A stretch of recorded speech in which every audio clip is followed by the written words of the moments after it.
राम राम दोस्तों, आप सभी का स्वागत है हमारे YouTube channel MEF mothers education family में। पिछली क्लास में हमने पढ़ा था वर्ण विचार में वर्ण की परिभाषा, मूल स्वर, संधि स्वर और अनुनासिक, विसर्ग, ये सब हम पढ़ चुके थे। लास्ट हमने पढ़ा था स्वरों का उच्चारण स्थान। उच्चारण स्थान तक हमने पढ़ लिया था। इसके बाद हम पढ़ेंगे मुख आकृति। मुख आकृति के आधार पर स्वर के भेद। तो मुख आकृति,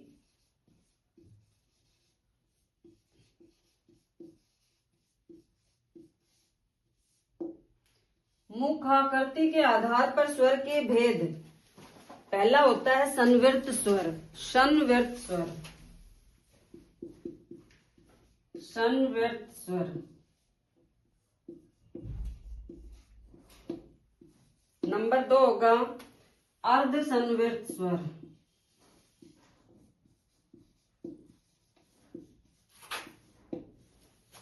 संवृत स्वर, अर्ध संवृत स्वर। तीसरा होगा विवर्त स्वर।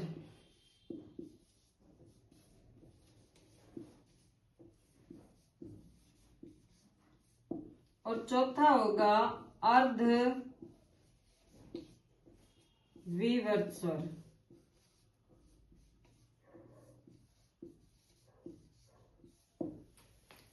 मुख आकृति के आधार पर स्वर संवृत स्वर, अर्ध संवृत स्वर, विवर्त स्वर और अर्ध विवर्त स्वर, जिसमें सबसे पहला आता है संवृत स्वर। संवृत स्वर, संवृत स्वर यानी संवृत का जो अर्थ होता है वो होता है बंद। संवृत का अर्थ होता है बंद, यानी कि जिन स्वरों का उच्चारण करते समय जिह्वा का अगला भाग अधिक ऊंचाई पर उठता है। जिन स्वरों का उच्चारण करते समय जिह्वा का अगला भाग अधिक ऊंचाई पर उठता है, उनको क्या कहा जाता है? संवृत स्वर कहा जाता है। जिन स्वरों का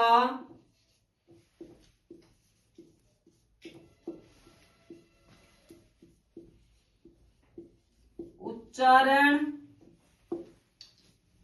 करते समय जिह्वा का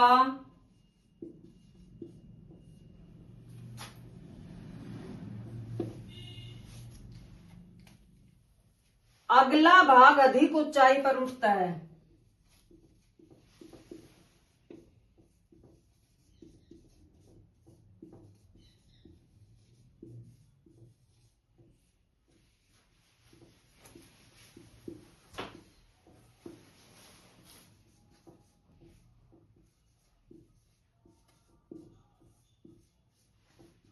उन्हें क्या कहा जाता है? संवृत स्वर कहा जाता है। जैसे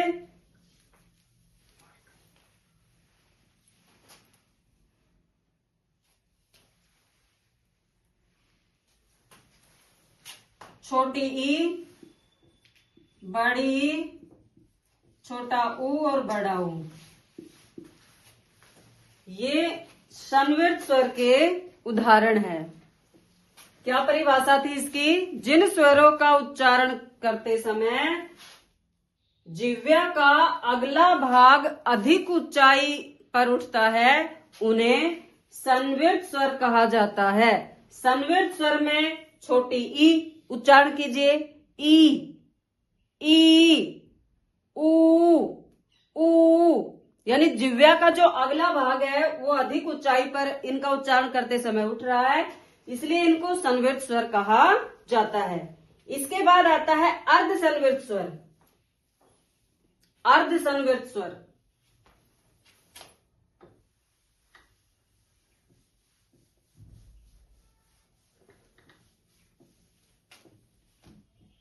ये हो गया हमारा। अब आता है अर्ध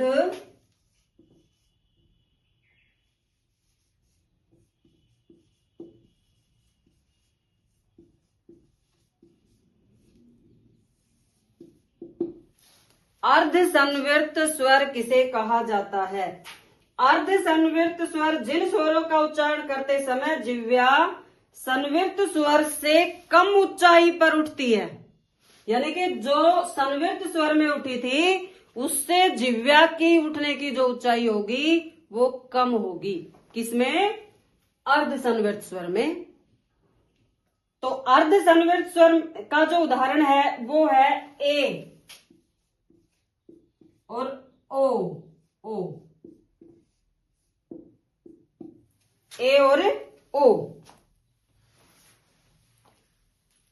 इसके बाद तीसरा आता है हमारा विवृत स्वर। विवृत स्वर, विवृत स्वर।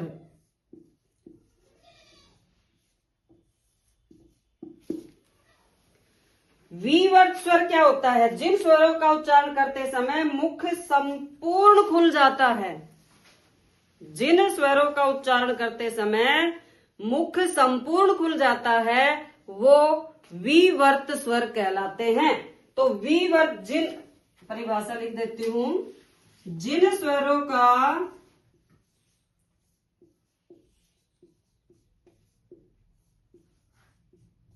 उच्चारण करते समय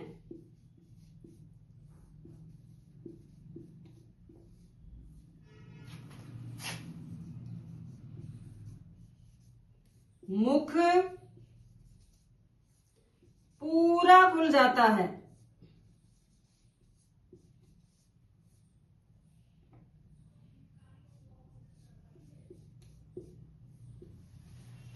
वो क्या कहलाते हैं? विवृत स्वर कहलाते हैं। अब विवृत का जो उदाहरण है वो है भाई आ। उच्चारण कीजिए, आ, यानी कि मुख है वो हमारा पूरा खुल रहा है। तो आ जो है वो किसका उदाहरण है? विवृत स्वर का उदाहरण है। इसके बाद आता है अर्धविवृत स्वर। चौथा जो हमारा प्रकार है वो है अर्धविवृत स्वर। तो जिन स्वरों का उच्चारण करते समय मुख विवृत स्वर से कम खुलता है। अर्ध यानी आधा, यानी कि विवृत से आधा खुलता है। विवृत में पूरा खुलता है आ, लेकिन अर्धविवृत स्वर में जो मुख है वो विवृत स्वर की अपेक्षा आधा खुलेगा। तो इसमें इसका जो उदाहरण होगा, अर्धविवृत स्वर का उदाहरण है वो होगा ए। इसका अर्धविवृत स्वर का उदाहरण होगा अर्धविवृत स्वर। अर्धविवृत स्वर का उदाहरण होगा भाई आई, आई, आई, यानी आ की अपेक्षा आधा मुंह खुल रहा है हमारा। आऊ, आऊ, और भाई ए, एक तो बोलो ए, एक बोलेंगे आ, यानी दुगना पूरा मुंह आ में खुल रहा है। आ की अपेक्षा ए में आधा मुंह खुल रहा है। तो ए जो होगा वो अर्ध विवृत स्वर का क्या है? उदाहरण है। ये होते हैं भाई दो। जाति के आधार पर स्वरों के जो प्रकार हैं वो होते हैं दो। एक पहला जो होता है वो होता है सजातीय, सजातीय स्वर, और दूसरा जो होता है वो है हमारा विजातीय स्वर। विजातीय स्वर, सजातीय स्वर और विजातीय स्वर। तो सजातीय स्वर क्या होते हैं? जो एक ही जाति के बने होते हैं। जैसे ए और आ हो गया भाई, ये सजातीय हैं। छोटी ई और बड़ी ई हो गई, ये सजातीय है दोनों। छोटा ऊ और बड़ा ऊ हो गया, ये भी दोनों क्या है? सजातीय हैं। तो ए आ, छोटी बड़ी, छोटा ऊ और बड़ा ऊ, ये सजातीय स्वरों के अंतर्गत आते हैं। अब जो दूसरा हमारा प्रकार था वो था भाई विजातीय स्वर। तो ये विजातीय स्वर क्या होते हैं? जो भिन्न जातियों से बने होते हैं। क्या होते हैं? जो भिन्न जातियों से बने होते हैं, भिन्न जातियों से बने होते हैं,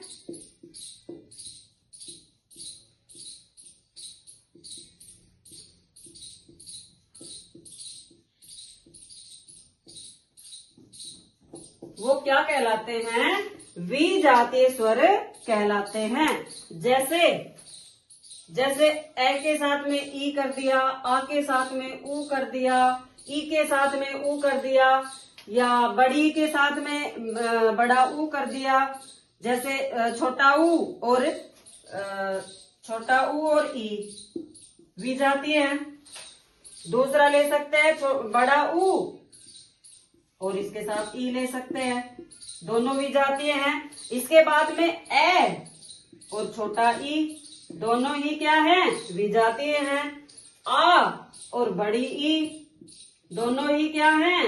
विजातीय हैं, अलग अलग भिन्न जाति के हैं। और भाई एक हो गया ई और आई, दोनों ही क्या है? विजातीय हैं। तो ये हमने जाति के आधार पर स्वरों के प्रकार पढ़े, जो दो होते हैं, सजातीय और विजातीय। तो जो एक ही जाति के होते हैं, एक ही जाति से बने होते हैं, वो सजातीय कहलाते हैं। जैसे उदाहरण हमने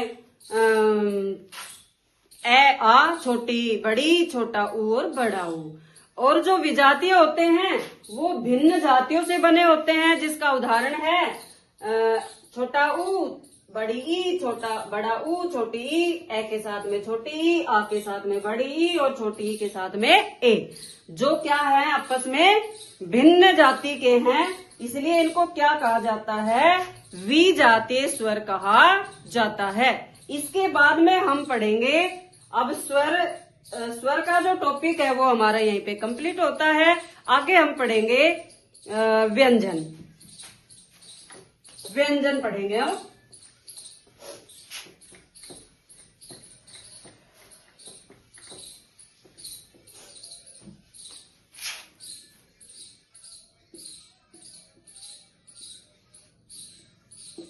तो भाई व्यंजन कितने होते हैं? 33। अब ये 33 व्यंजन होते कौन कौन से हैं? हमें पता होना चाहिए कि 33 व्यंजन कौन कौन से होते हैं। तो पांचों तो वर्ग होंगे, पांचों वर्ग यानी कै, चे, टे, ते और पै। अब एक वर्ग में 5 वर्ण होते हैं। अब जैसे कै वर्ग में कै, खे, गे, घे और अंगे। छ, जे, झे और ये, ठे, डे, ढे और णे, ठे, दे, धे और ने, है, बे, भे और मैं। अब देखो एक वर्ग में 5 हैं, तो भाई 5 में कितने हो गए? 25। 25 तो ये हो गए। इसके बाद में ये रे लेवे,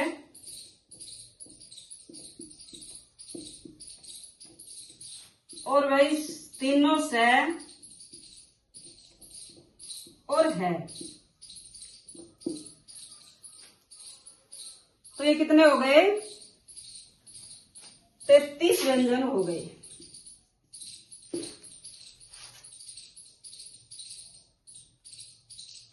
अब आता है कि इनका उच्चारण स्थान।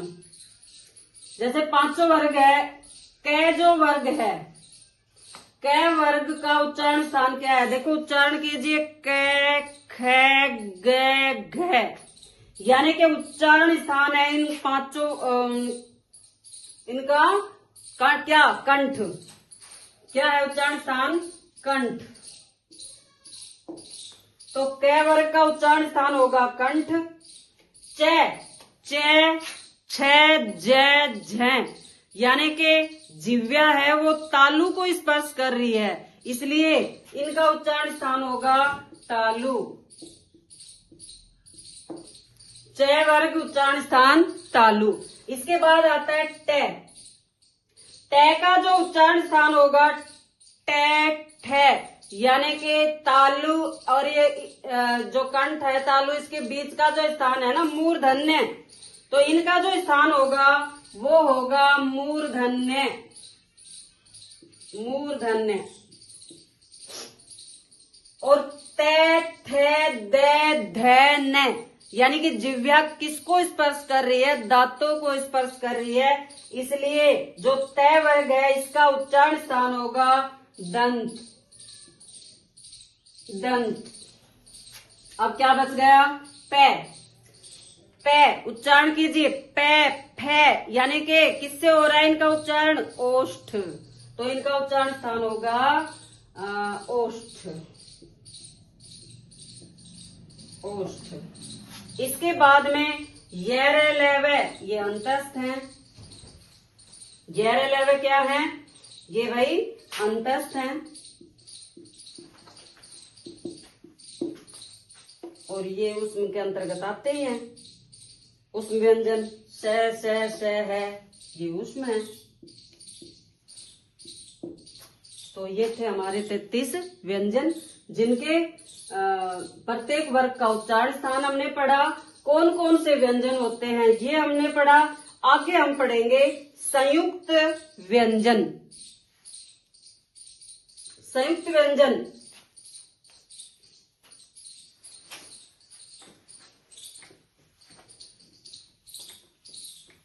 संयुक्त व्यंजन। संयुक्त व्यंजन के नाम से ही संयुक्त व्यंजन,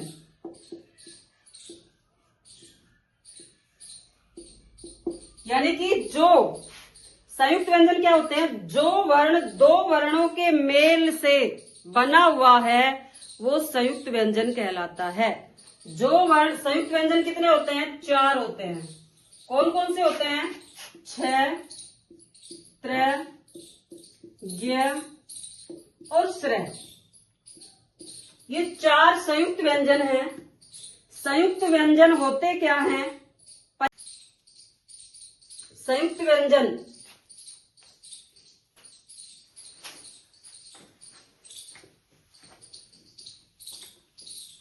संयुक्त व्यंजन संयुक्त व्यंजन के नाम से ही संयुक्त व्यंजन,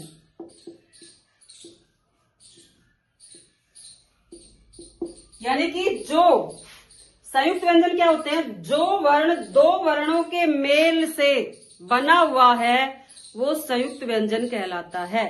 जो वर्ण संयुक्त व्यंजन कितने होते हैं? 4 होते हैं। कौन कौन से होते हैं? छ, त्र, ज्ञ और श्र। ये 4 संयुक्त व्यंजन हैं। संयुक्त व्यंजन होते क्या हैं? परिभाषा लिखेंगे। जो वर्ण दो वर्णों के मेल से बना होता है, जो वर्ण दो वर्णों के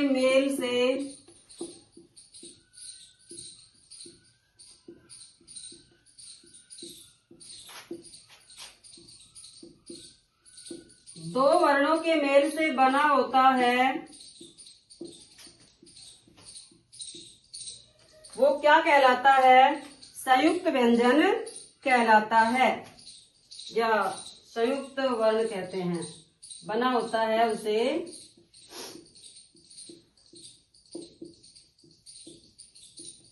संयुक्त वर्ण कहते हैं।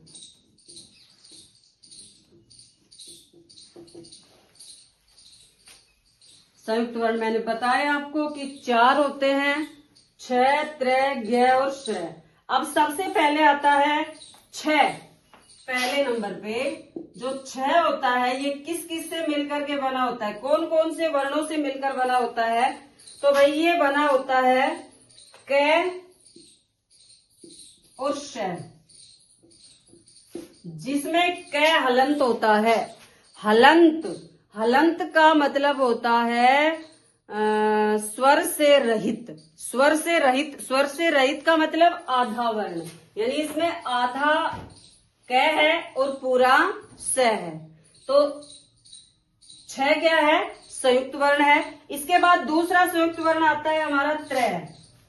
त्र त्र त्र में त और र, जिसमें त क्या होता है? हलंत होता है।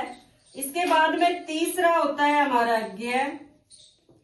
ज्ञ जो होता है वो कौन कौन से वर्ण से मिलकर के बना होता है भाई? ज, ज और य, जिसमें ज क्या होता है? हलंत होता है। और जो श्र है, श्रमिक वाला श्र, श्र चौथा नंबर है श्र। श्रमिक वाला जो श्र होता है, इसमें श, शलगम वाला श और र, जिसमें स क्या होता है? स होता है हलंत और र होता है पूरा। हलंत, हलंत मैं फिर बता देती हूँ आपको कि हलंत का मतलब होता है स्वर रहित। स्वर रहित यानी जो स्वर रहित होता है, यानी जो आधा होता है उसके हलंत लगता है। जिस वर्ण के हलंत लगा हुआ है उसका मतलब है वो आधा वर्ण है। तो ये थे हमारे संयुक्त वर्ण। अब इसके बाद में आएगा कंपन के आधार पर वर्णों के भेद। कंपन के आधार पर वर्णों के भेद। संयुक्त व्यंजन 4 होते हैं, छ, त्र, ज्ञ, स्र। जो वर्ण दो वर्णों के मेल से बना होता है वो संयुक्त वर्ण कहलाता है। और संयुक्त वर्ण छ, त्र, ज्ञ, स्र, जो छ होता है वो क और श, षटकोण वाला स से मिलकर बना होता है। ये जो संयुक्त वर्ण है ये हमारे संधि में बड़े काम आते हैं, इसलिए इनको अच्छे से पढ़ें कि कौन सा वर्ण किस किस से मिलकर के बना हुआ है। संधि में ये मेन होगा, इसलिए छ जो है वो क और षटकोण वाले स से मिलकर बनेगा। त्र है वो त और र, ज्ञ है वो ज और य, और श्र है वो स और र से मिलकर बनता है। इसके बाद में आगे का जो आगे हम पढ़ेंगे कंपन के आधार पर वर्णों के भेद। कंपन के आधार पर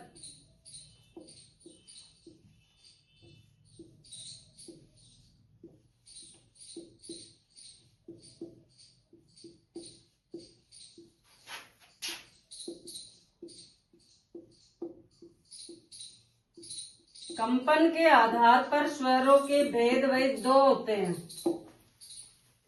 कंपन के आधार पर स्वरों के 2 भेद होते हैं, जिसमें होता है घोष। पहला घोष, इसको दूसरा नाम सघोष भी कह सकते हैं। सघोष,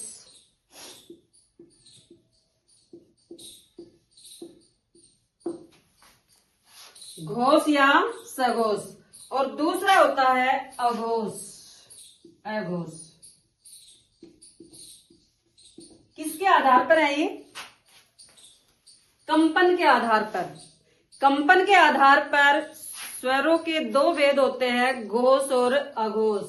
घोष को सघोष भी कह सकते हैं। दूसरा जो भेद होगा वो होगा अघोष। तो घोष वर्ण क्या होते हैं? देखो, घोष, घोष का अर्थ होगा नाद। क्या होगा? नाद, यानी कि नाद या फिर गूंज, यानी जिन स्वरों का उच्चारण करने में नाद होता हो या गूंज होती हो वो क्या कहलाते हैं? घोष, घोष कहलाते हैं, घोष वर्ण कहलाते हैं।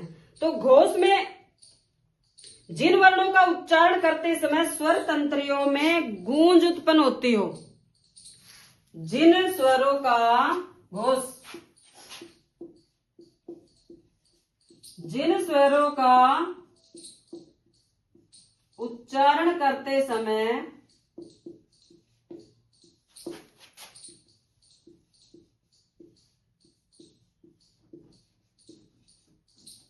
स्वर तंत्रियों में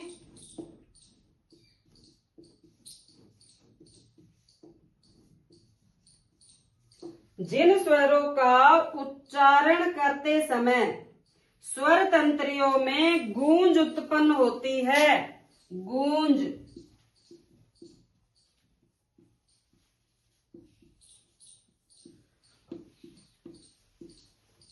गूंज उत्पन्न होती है, वो क्या कहलाते हैं? घोष या सघोष वर्ण कहलाते हैं। अब जो सघोष है या घोष है, घोष की जो संख्या है वो भाई 31 है। सघोष वर्ण कितने होते हैं? 31 होते हैं। अब ये 31 कौन कौन से होते हैं?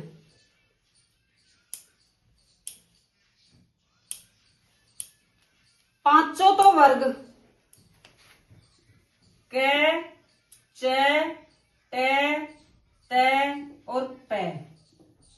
तो एक में 5 है, तो पांचों वर्ग में 25 तो ये हो गए। पांचों वर्ग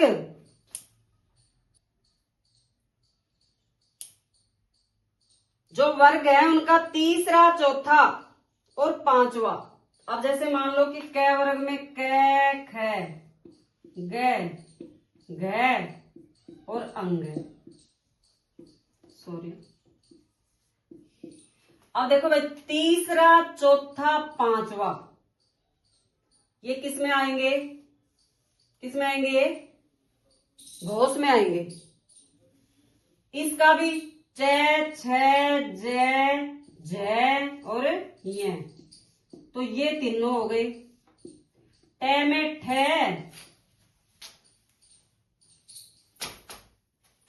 ट, ठ, ड, ढ और ण। ट, थ, द, ध, न ये तीनों हो जाएंगे। प में प, फ, ब, भ, म, यानी तीसरा, चौथा, पांचवा इसका हो जाएगा।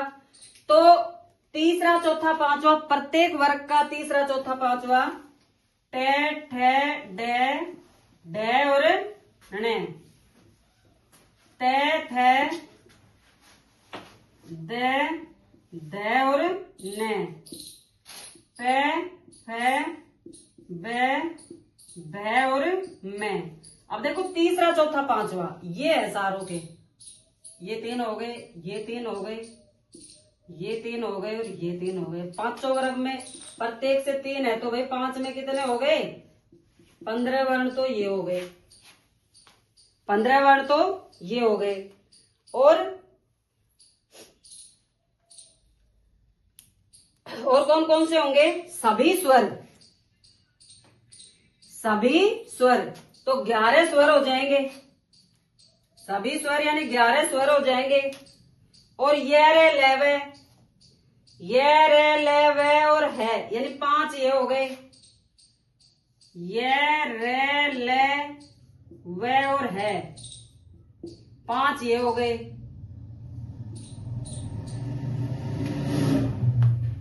तो भाई कितने हो गए ये? 5 और 5 10 और 1 11, 1 1 2 और 1 3 यानी 31 हो गए। 31 क्या पढ़े थे हमने? घोष वर्ण। घोष वर्ण तो घोष वर्ण।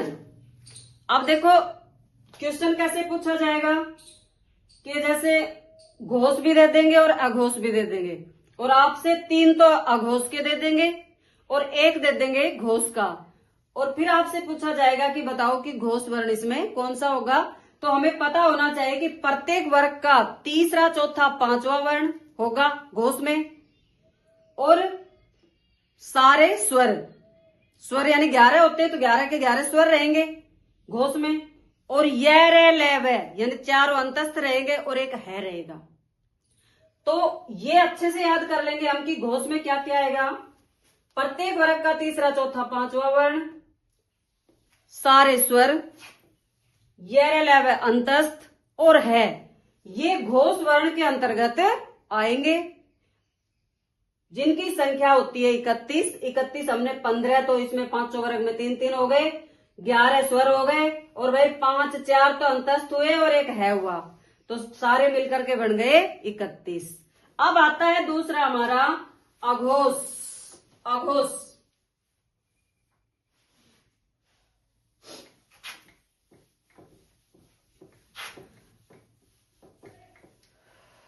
दूसरा आता है हमारा अघोष। अघोष वर्ण, जिन वर्णों का उच्चारण करते समय हमारी स्वर तंत्रियों में गूंज या गूंज उत्पन्न नहीं होती है। घोष में तो होती है और इसमें नहीं होती है, वो क्या कहलाते हैं, यानी इसका उल्टा हो जाएगा। जिन स्वरों का उच्चारण करते समय स्वर तंत्रियों में गूंज उत्पन्न नहीं होती है, वो क्या कहलाते हैं, अघोष वर्ण कहलाते हैं। तो लिख देती हूं, जिन स्वरों का उच्चारण करते समय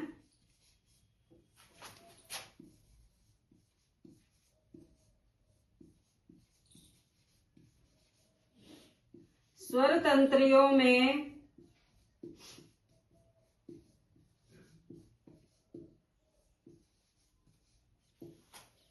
गूंज उत्पन्न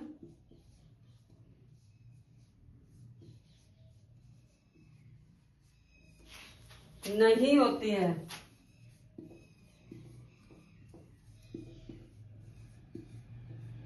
वो क्या कहलाते हैं, अघोष वर्ण कहलाते हैं। अब देखो, इनकी संख्या होती है भाई 13 होती है अघोष वर्ण की संख्या। पांचों जो वर्ग हमने पढ़े थे, क, च, ट, त और प, पांचों वर्ग में कौन कौन सा होगा, पांचों वर्ग में देखो, पहला तीसरा पांचवा तो किस में आ गया था, तीसरा चौथा पांचवा तो किस में आ गया था, घोष के अंतर्गत आ गया था। तो अब बच गया कौन सा, पहला और दूसरा। पहला और दूसरा तो प्रत्येक वर्ग का हो जाएगा। कौन कौन सा हो जाएगा, पहला और दूसरा, यानी कि क, च, ट, त, प वर्ग का पहला और दूसरा जो वर्ण हो जाएगा। और भाई तीनों स सलगम, स षटकोण, स सलेट, तीनों स हो जाएंगे। तो ये होंगे अघोष, अघोष वर्ण के अंतर्गत आएंगे, तीनों स हो जाएंगे, स सलगम, स षटकोण और स सलेट। ठीक है, और उसका दूसरा और चौथा हो जाएगा। तो इनकी संख्या हो जाएगी 13। पांचों वर्ग में 2 2 तो इसमें हो गए, तो 2 पांचों वर्ग में 10 तो ये हो गए, और 3 ये हो गए, 3 ये रहे, तो ये मिलकर कितने हो गए, 13। तो पता होना चाहिए कि जिन स्वरों का उच्चारण करते समय स्वर तंत्रियों में गूंज उत्पन्न नहीं होती, वो अघोष वर्ण कहलाते हैं। अघोष के अंदर 13 वर्ण आते हैं, जिसमें जो पांचों जो वर्ग हैं उनका दूसरा, तीसरा, चौथा, पांचवा तो सघोष में आ गया, तो बचा पहला और दूसरा, पहला और दूसरा। तो पहला दूसरा वर्ण प्रत्येक वर्ग का, और वही तीनों से, तो 10 तो ये हो गए, 3 ये हो गए, मिलके हो गए 13। तो ये हो गए हमारे अघोष वर्ण। तो घोष और अघोष अच्छे से याद कर लेना इनको, जो आपको बहुत काम आएंगे आगे जब उसमें से क्वेश्चन बनेंगे। तो प्रत्येक वर्ण के बारे में हमें पता होना चाहिए। अब इसके बाद में आता है हमारा कि श्वास या फिर श्वास वायु के आधार पर वर्णों के भेद। श्वास वायु के आधार पर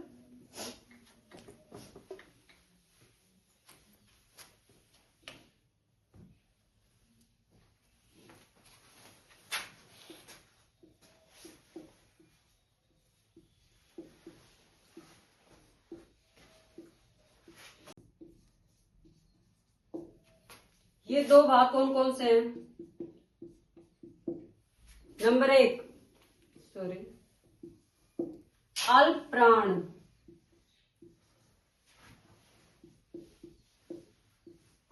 और नंबर 2 महाप्राण।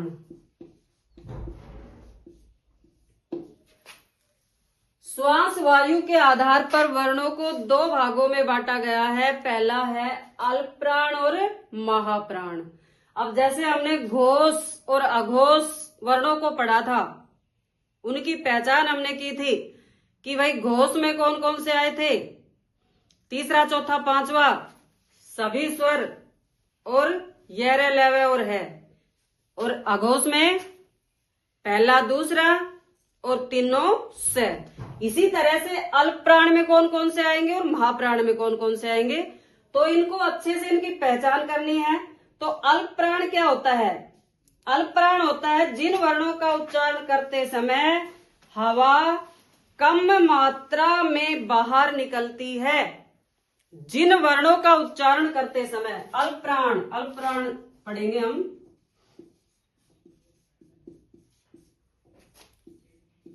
जिन वर्णों का उच्चारण करते समय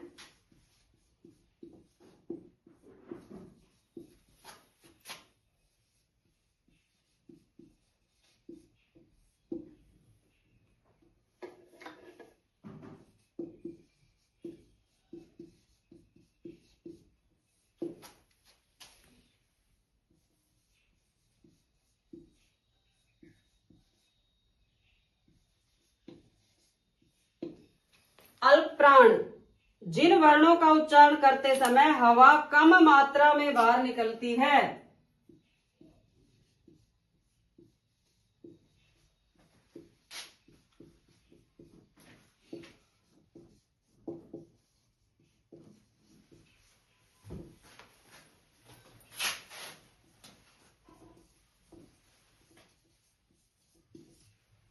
कम मात्रा में बाहर निकलती है, वो क्या कहलाते हैं? अल्प प्राण कहलाते हैं।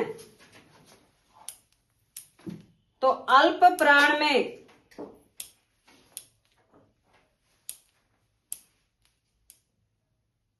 प्रत्येक वर्ग का, यानी कि 4 5 जो वर्ग हो गए, क, च, ट, त और प, अब ये लिखने पड़ेंगे। क, ख, ग, घ और ग, छ, ज, झ और य, थ, ड, ढ और ण, थ, द, ध और न, फ, ब, भ और म। 5 वर्ग हो गए। अब देखो अल्प प्राण के अंतर्गत कौन कौन से आएगा? प्रत्येक वर्ग का पहला, तीसरा और पांचवा।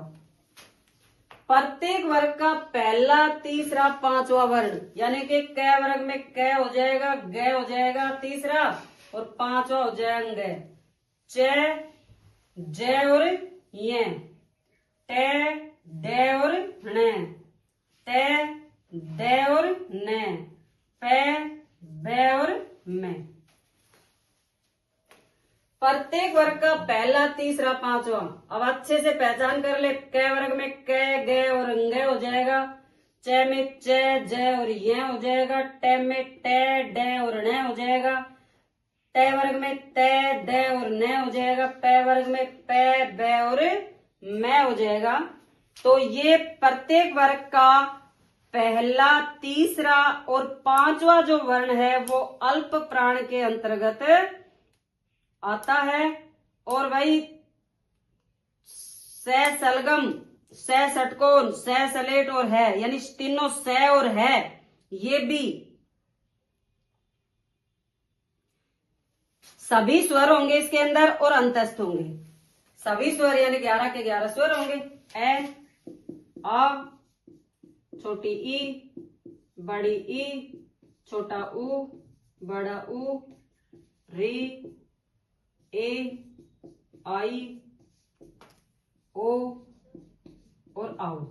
स्वर यही है 11। तो कौन कौन से होंगे? तीनों, एक में 3 3 तो ये हो जाएंगे, सारे स्वर रहेंगे। और अंतस्थ, अंतस्थ का मतलब ये, रे, ले और वे, ये चारों क्या है? अंतस्थ हैं। तो प्रत्येक वर्ग का पहला, तीसरा, पांचवा वर्ण, सभी स्वर और अंतस्थ, ये किसके अंतर्गत आएंगे? अल्प प्राण के अंतर्गत आएंगे। ध्यान रहे, प्रत्येक वर्ग का पहला, तीसरा, पांचवा वर्ण प्लस सभी स्वर प्लस अंतस्थ यानी ये, रे, ले, वे, ये अल्प प्राण के अंतर्गत आएंगे। अल्प प्राण में जैसे 3 और अन्य वर्ण दे दे और एक इनमें से दे दे, तो आपको इनमें से पहचान होनी चाहिए कि अल्प प्राण में कौन सा वर्ण आएगा। तो ये क्लियर हो जाना चाहिए आपका। दूसरा आता है महाप्राण। महाप्राण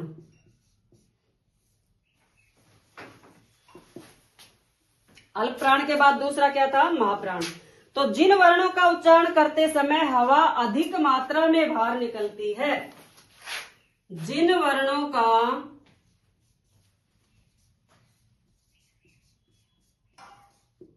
उच्चारण करते समय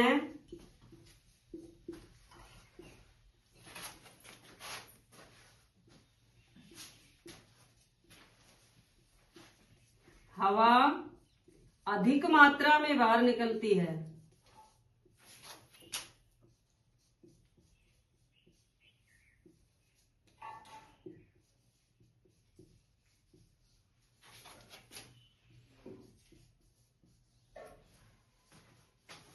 वो क्या कहलाते हैं? महाप्राण कहलाते हैं। अब महाप्राण में कौन कौन से वर्ण आते हैं? तो पहला, तीसरा, पांचवा तो किस में हो गया था? अल्प प्राण में हो गया था। अब बच गया कौन सा? दूसरा और चौथा। तो प्रत्येक वर्ग का दूसरा और चौथा वर्ण, प्रत्येक वर्ग का दूसरा और चौथा वर्ण ये आएंगे महाप्राण के अंतर्गत। प्रत्येक वर्ग का दूसरा और चौथा, ये हो गए अल्प प्राण में और ये हो गए महाप्राण में। तो प्रत्येक वर्ग का दूसरा और चौथा वर्ण और स है, ये किस में आएगा? महाप्राण के अंतर्गत आएंगे। यानी कि स सलगम, श षटकोण, स सलेट और है हिरण। ये श तीनों श और है, ये महाप्राण में आएंगे। प्रत्येक वर्ग का दूसरा और चौथा, तो दूसरा और चौथा में इसमें ख और घ हो गया, इसमें छ और झ हो गया, इसमें ठ और ढ हो गया, इसमें थ और ध हो गया, इसमें फ और भ हो गया, और भाई तीनों स हो गए और है हो गया। तो ये हो गया महाप्राण। अब अल्प प्राण और महाप्राण की आपको अच्छे से पहचान हो जानी चाहिए। इसके बाद में हम पढ़ेंगे उच्चारण के आधार पर व्यंजनों के भेद। उच्चारण के आधार पर व्यंजनों के भेद, वो हम कल पढ़ेंगे। राम राम।